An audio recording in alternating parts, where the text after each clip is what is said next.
నచ్చితే ఒక లైక్ కొట్టి పూర్తిగా వీడియోని కంటిన్యూ చేయండి. పని చేసే నాకి ఓకే, నాకు బతికే నాకి ఏదో తేడాగా ఉందేంటి? ఇంత పెద్ద బతికేందుకు? ఏదైనా ఈ నేల మీద ఉన్నప్పుడే చేసి అలా మైక్ బాగా పగడ్బందీగా ప్లాన్ చేసావు మైక్. పొడతా ఏటి మళ్ళీ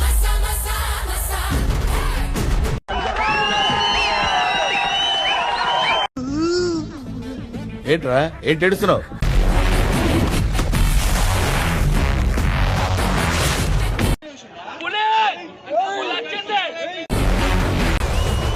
వస్తున్నాం, కొడుతున్నాం, ఈసారి జాతిని తెంగపోతున్నాం. బ్రో బీజం ఎవడు కొట్టాడు బ్రో? 90 వేసి కొట్టావా?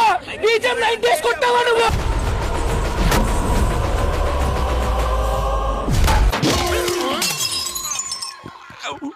ఏదో పగిలినట్టుంది. ఈయన గ్లాస్ రోల్ రివర్స్.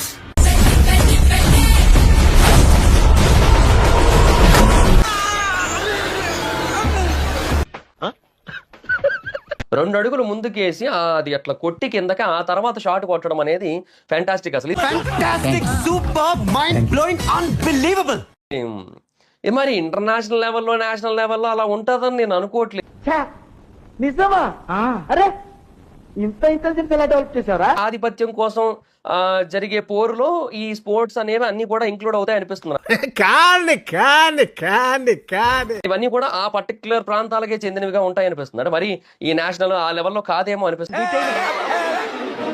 ఏదైనా ఒక విషయం సగం వింటానికే చిరాకు నాకు. రెండోసారి కూడా వినాలి. బట్ డెఫినెట్ గా ఆ షాట్ అయితే మాత్రం చాలా అంటే చాలా ఎక్స్ట్రాడినరీగా ఉంది.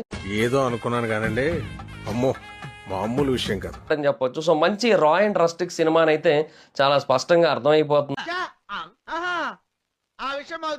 ఒక 1 year లో సినిమా రిలీజ్ చేస్తున్నట్టు నిజంగా బెటరే కదా. ఇప్పుడు ఇలా 1 year ఒక సినిమా రిలీజ్ చేసుకుంటే చాలా బెటర్ అంటే అన్నాడు గాని ఆ ఊహ ఎంత బాగుందో.